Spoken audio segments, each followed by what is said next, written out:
দেখছেন কলকাতা টিভি, আপনাদের সঙ্গে এই মুহূর্তে রয়েছে আমি অভিক। শুরু করছি সেরা 10। প্রথমেই যে খবরের দিকে নজর রাখবো, সুপ্রিম কোর্টে আরজিকর মামলার হাই ভোল্টেজ শুনানি। মুখবন্ধ খামে স্ট্যাটাস রিপোর্ট জমা সিবিআই এর। রিপোর্ট জমা দেয় রাজ্য। তদন্তের স্বার্থে রিপোর্ট নিয়ে মন্তব্য করেননি প্রধান বিচারপতি, তবে উঠে এসেছে বেশ কিছু প্রশ্ন। চালান ছাড়া কিভাবে ময়না তদন্ত? আগামী সোমবারের মধ্যে নতুন করে রিপোর্ট জমা দেওয়ার নির্দেশ।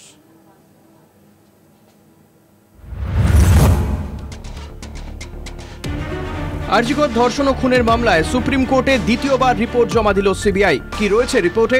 তদন্তের স্বার্থে রিপোর্ট নিয়ে এখনই কোনো মন্তব্য করতে নারাজ শীর্ষ আদালত। তবে রিপোর্ট দেখে সুপ্রিম কোর্টের বেশ কিছু প্রশ্নের মুখে পড়তে হয় রাজ্যকে। মৃতদেহ ময়নাতদন্তের চালান কোথায়? ঘটনার পর প্রথম কখন জিডি বা জেনারেল ডায়েরি করা হয়? সিসিটিভি ফুটেজ কি সিবিআইকে দেওয়া হয়েছে? ময়নাতদন্ত কি যাবতীয় পদ্ধতি মেনে হয়েছিল? ময়নাতদন্তের চালান বা নথি মঙ্গলবারের মধ্যে জমা দেওয়ার নির্দেশ শীর্ষ আদালতের। রাজ্য হলফনামা জমা দেবে বলে জানিয়েছে। কি থাকে এই চালানে? কেস আইডি, কত ধারায় মামলা, মৃত কি পোশাক পরেছিলেন, কি কি ধরনের আঘাত শরীরে, প্রাথমিকভাবে কিভাবে মৃত্যু হয়েছে তার খুঁটিনাটি থাকে এই চালানে। নথিতে দুজন সাক্ষী এবং একজন তদন্তকারী অফিসারের সই থাকতে হয়। এদিন শুনানিতে সিবিআইয়ের আরও বক্তব্য, এই ধরনের অপরাধের ক্ষেত্রে প্রথম 5 ঘন্টা গুরুত্বপূর্ণ। 5 দিন পরে সিবিআই তদন্তভার নেয়, ততদিনে অনেক জিনিস পাল্টে গিয়েছিল। রাজ্যের দেয়া ফরেন্সিক রিপোর্ট নিয়েও সিবিআই সন্দেহ প্রকাশ করে। নির্যাতিতার দেহ থেকে সংগৃহীত নমুনা ফের পরীক্ষা, অন্য কোনো রাজ্যে সিএফএসএল এবং দিল্লির এইমসে পরীক্ষা। শুনানিতে আইনজীবী ফিরোজ এডুলজির প্রশ্ন, দুপুর 2:30 থেকে রাত 11:30 পর্যন্ত শুধু 10 বার জিডি এন্ট্রি হয়েছে, এই সবটাই তৈরি করা নয় তো? আইনজীবী কপিল সিব্বালের জবাব, জুডিশিয়াল ম্যাজিস্ট্রেটের উপস্থিতিতে হয়েছিল, প্রয়োজনে তার কাছে রিপোর্ট চাওয়া হবে। একই সঙ্গে সিবিআই আদালতে জানায়, সকাল 9:30টায় দেহ যখন দেখতে পাওয়া যায় তখন দেহ অর্ধনগ্ন ছিল, দেহে ক্ষতের চিহ্ন ছিল।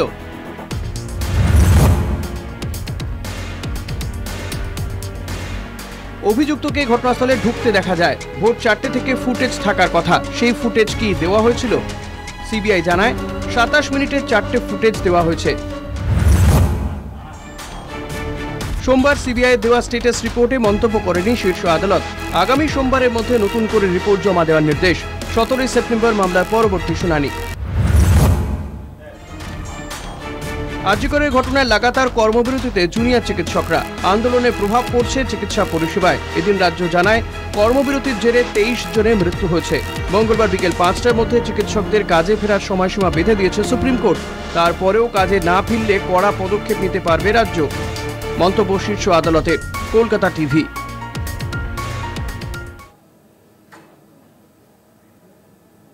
জুনিয়র চিকিৎসকদের কর্মবিরতি শেষ করার ডেডলাইন সুপ্রিম কোর্টের। মঙ্গলবার বিকেল 5টার মধ্যে কাজে ফেরার নির্দেশ। তারপরেও কাজে না ফিরলে কড়া পদক্ষেপ নিতে পারে রাজ্য, এমনটাই নির্দেশ দিয়েছে সুপ্রিম কোর্ট। সুপ্রিম কোর্টের নির্দেশে হতাশ জুনিয়র চিকিৎসকরা। কাজে ফিরবেন কিনা বৈঠকের সিদ্ধান্ত।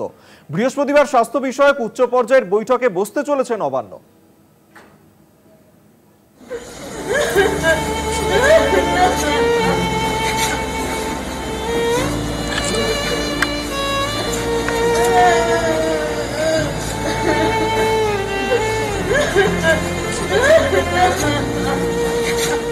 সন্তান শোকের থেকে বড় কিছু হয় না।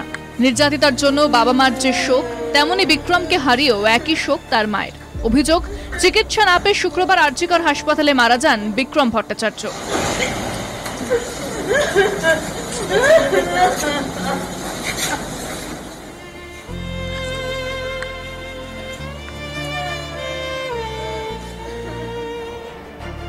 এক মাস পার, আরজিকরের ধর্ষণ খুনের ঘটনায় লাগাতার কর্মবিরতিতে জুনিয়র চিকিৎসকেরা।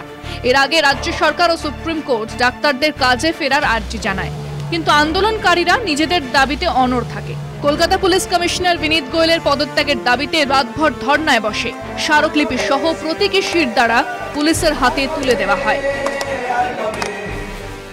চিকিৎসকদের কর্মবিরতি নিয়ে সোমবার সুপ্রিম কোর্টে হলফনামা জমা দেয় রাজ্য। রাজ্যের দেওয়া তথ্য অনুযায়ী, 1. 7 লক্ষ রোগীকে আউটডোর পরিষেবা দেওয়া যায়নি। 2. 70,000 রোগীকে ইনডোরে ভর্তি করা যায়নি। 3. 7,000 নির্ধারিত অস্ত্রোপচার বাতিল করা হয়েছে। 4. 1,500 কার্ডিয়াক রোগীর ক্যাথ ল্যাব পরিষেবা দেওয়া যায়নি। 5. 23 জন রোগী মারা গিয়েছেন। টালা থানার ওসিকে ফেরায় 4টি বেসরকারি হাসপাতাল।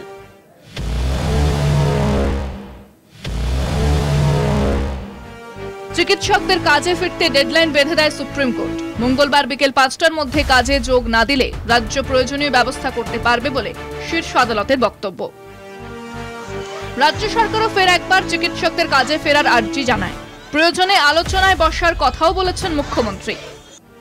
সুপ্রিম কোর্টের নির্দেশে হতাশ জুনিয়র চিকিৎসকেরা, তবে কাজে ফেরার বিষয়ে আশাবাদী প্রশাসন। কলকাতা টিভি। সেরা দশা এখন সময় একটা ছোট্ট বিরতির পর ফিরছি, সঙ্গে থাকুন। আরজি করে আর্থিক দুর্নীতির জেরে আপাতত সিবিআই হেফাজতে সন্দীপ ঘোষ। তবে এই প্রথমবার নয়, এর আগেও জেল ঘুরে এসেছেন সন্দীপ ঘোষ, তাও আবার বিদেশের জেল। যৌন হেনস্থার অভিযোগে হংকংয়ের জেলে কিছুদিন কাটাতে হয় আরজি করের প্রাক্তন অধ্যক্ষকে। জেলে প্রথমবার নয় সন্দীপ ঘোষ, আগেও অভিজ্ঞতা প্রাক্তন অধ্যক্ষের। নার্সিং ছাত্রকে যৌন হেনস্থার অভিযোগ, হংকংয়ের হাসপাতালের ঘটনা। গ্রেফতার হয়ে জেল খাটেন সন্দীপ। হংকংয়ের কাউলুনের কুইন এলিজাবেথ হাসপাতালে নার্সিং ছাত্রকে যৌন হেনস্থা। বিদেশি এক অর্থোপেডিক চিকিৎসকের বিরুদ্ধে অভিযোগ করেন সেই ছাত্র। বিদেশি সেই ছাত্র শুধু ভারতীয় নন, বাঙালি। অভিযোগ ওঠে আপত্তিকরভাবে ওই ছাত্রের গায়ে হাত দেন ওই চিকিৎসক। 2017 সালে নার্সিং ছাত্রের অভিযোগের ভিত্তিতে গ্রেফতার সেই চিকিৎসকই আরজি করের প্রাক্তন অধ্যক্ষ সন্দীপ ঘোষ। হংকংয়ের এক সংবাদপত্রে 7 বছর আগে প্রকাশিত এই খবর ভাইরাল হয়েছে। জানা গিয়েছে 2017 মে মাসে মুর্শিদাবাদ মেডিকেল কলেজের অধ্যক্ষ ছিলেন সন্দীপ ঘোষ। সেই সময় শিক্ষা সংক্রান্ত এক অনুষ্ঠানে যোগ দিতে হংকংয়ের কাউলুন শহরে যান সন্দীপ। সেই সফর সরকারি অনুমতি ছাড়াই হয়েছিল বলে জানা গিয়েছে। তার বিরুদ্ধে সরকারিভাবে তদন্তও হয় বলে দাবি। রিপোর্ট পরে চেপে দেওয়ারও অভিযোগ। প্রতিবেদনে বলা হয়েছে সন্দীপ ঘোষের পাল্টা দাবি ছিল কোনো চিকিৎসার কথা বোঝাতে গিয়ে নার্সিং ছাত্রটির দেহে তাঁর হাত ঠেকে যায়। সেটা থেকেই ভুল বোঝাবুঝি হয় বলে দাবি তাঁর। তবে সন্দীপের দাবি যাই হোক না কেন, সেই সময় সন্দীপ এই অভিযোগে কয়েকদিন শ্রীঘর বাসও করতে হয়। কলকাতা টিভি।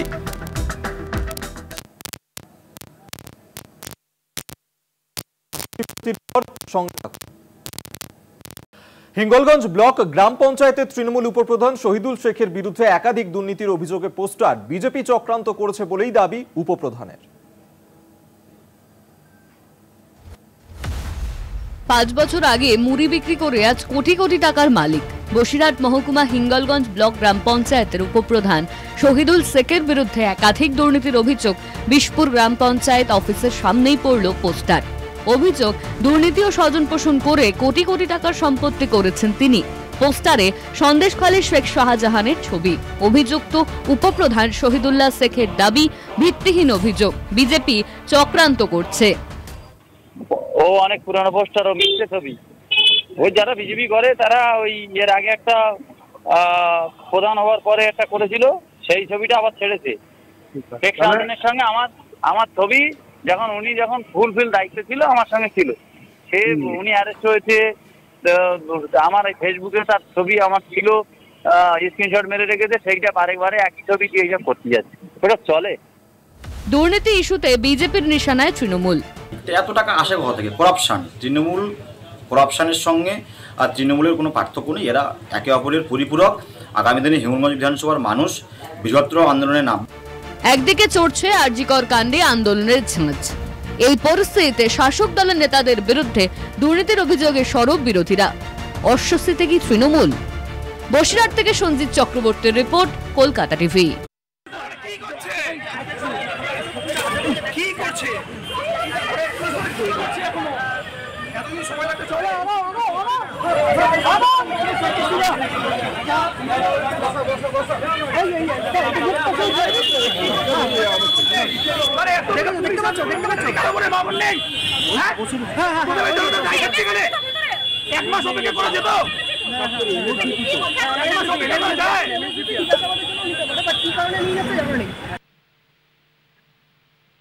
দেখো, আরজি করে বিক্ষোভ সিবিআইকে কি বিক্ষোভ, যে আজকে যে চিত্র দেখা গেল দেখা যাচ্ছে যে সিবিআই আধিকারিকরা তারা আজকে আরজি করে গিয়ে পৌঁছায় এবং তারা যখন সেখান থেকে বেরোচ্ছিলেন তাদেরকে ঘিরে রীতিমতো বিক্ষোভ দেখাতে আরম্ভ করে সেখানকার স্থানীয় যারা বাসিন্দা বা সাধারণ মানুষ যারা রয়েছে ওই হসপিটালে যারা ছিলেন তারা রীতিমতো সিবিআই কে ঘিরে বিক্ষোভ। এবং তোমাকে আরো একবার জানিয়ে রাখবো যে যারা ওখানে ছিলেন অর্থাৎ যারা রোগী নিয়ে ওখানে গিয়েছেন বা আশেপাশে যারা স্থানীয় বাসিন্দা রয়েছে তারা এই বিক্ষোভ দেখাচ্ছে বলে এমনটাই জানা যাচ্ছে।